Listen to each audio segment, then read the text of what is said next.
الله من الشيطان الرجيم. بسم الله الرحمن الرحيم. منها خلقناكم وفيها نعيدكم ومنها نخرجكم تارة أخرى. الله أكبر. بسم الله الرحمن الرحيم.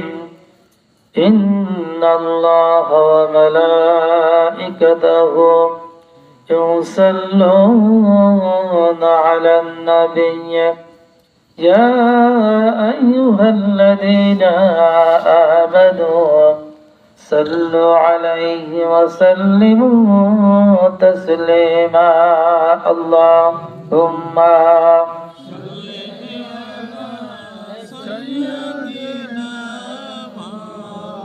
وعلى آل سيدنا رسولنا محمد. اللهم صل على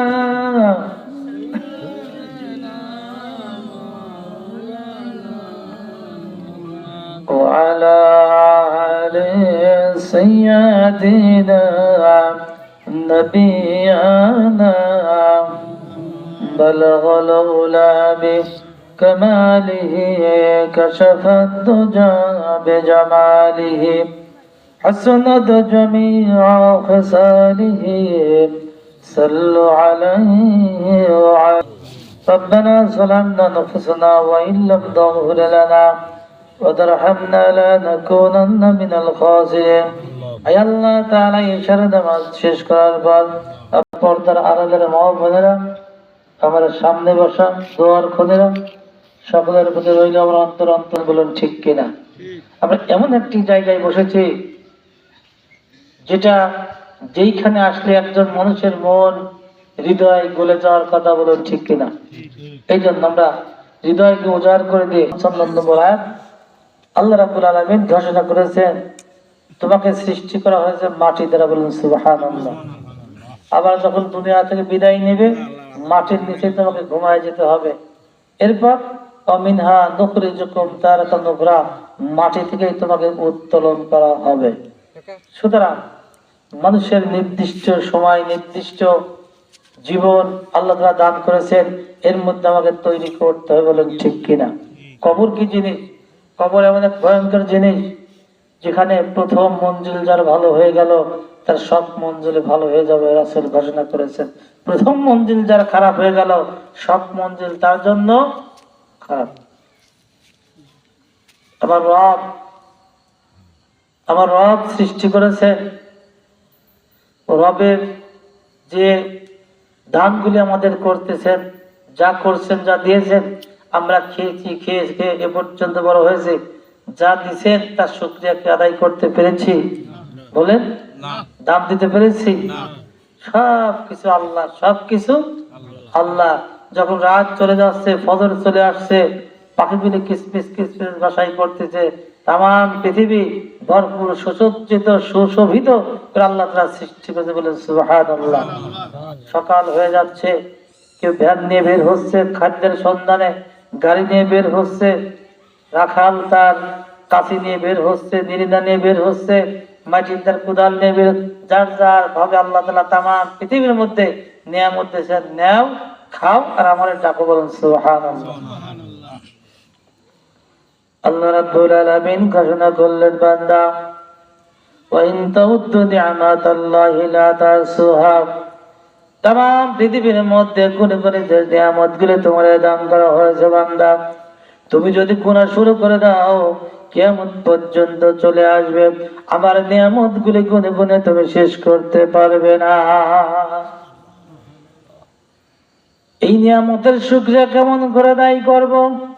আল্লাহ রাব্বুল আলামিন বললেন, বান্দা শোন, তুই ভাতটি যখন খাবে, খাওয়ার পর যখন তোর মুখ দ্বারা বের হয়ে যাবে আলহামদুলিল্লাহ, সঙ্গে সঙ্গে তোর নিয়ামতের শুকরিয়া আদায় হয়ে যাবে। জোরে জোরে বলেন সুবহানাল্লাহ। এই মাটির কবরের মধ্যে মানুষ দুনিয়া থেকে বিদায় নিয়ে যখন চলে যাবে, মানুষগুলি দুনিয়া থেকে বিদায় নিয়ে চলে যাচ্ছে, মৃত্যুর 3 দিন পূর্বে কোন ব্যক্তির কোন তওবা আল্লাহ তাআলা কবুল করবেন না। রাসূল ঘোষণা করেছেন, মরার আগে তোমরা মরে যাও, তোমরা তওবা করে করে প্রত্যেকদিন আল্লাহ তাআলার কাছে নিজের গুনাহের জন্য ক্ষমা চাও। এই কবরের মাটি এমন ভয়ঙ্কর, হযরত আলী রাদিয়াল্লাহু তাআলা রাস্তা দিয়ে যাচ্ছেন, একটা ছোট্ট বালক তেলের বোতলের মধ্যে তেল নিয়ে চলে যাচ্ছে। হযরত আলী রাস্তা দিয়ে চলে যাচ্ছে, আলীর হাতের কোথা লেগে গেল, বাচ্চার হাত থেকে বোতলটি পড়ে গেল, তেলটি মাটিতে পড়ে গেল। এই ব্যক্তি ধমক দেয়া বলে, কে তুমি, কে রে, আমার হাত থেকে বোতল ফেলে দিলে, তেলের বোতলের তেল ফেলে দিলে, কোথায় তেল পাবো, তাড়াতাড়ি তেল দাও। সেরে খুদা হযরত আলী রাদিয়াল্লাহু তাআলা বললেন যে, শোনো এ যুবক, তুমি আমারে কি চেনো? আমার নাম কি বলুন? সুবহানাল্লাহ। যুবক বলে, আপনি যাই না কেন হন, আমার মায়ের চাইতে আপনার বেশি দাম নয়। আমার মা তেল নিয়ে যেতে বলছে, তেল নিয়ে চলে যাচ্ছে, আপনার হাতের কোথা লাগলে তেলটুকু পড়ে গেল। আমি বলে বলে আমার তেলটুকু ফেরত দিয়ে দিন, এই তেল নিয়ে আমি বাড়িতে চলে যাব। হযরত আলী চলে যায়, মাটির কাছে সময় চলে যায়, বাচ্চার দিকে তাকিয়ে যখন বলে, তুমি আমার কে চেনো? আমার নাম শেরে খোদা হযরত আলী।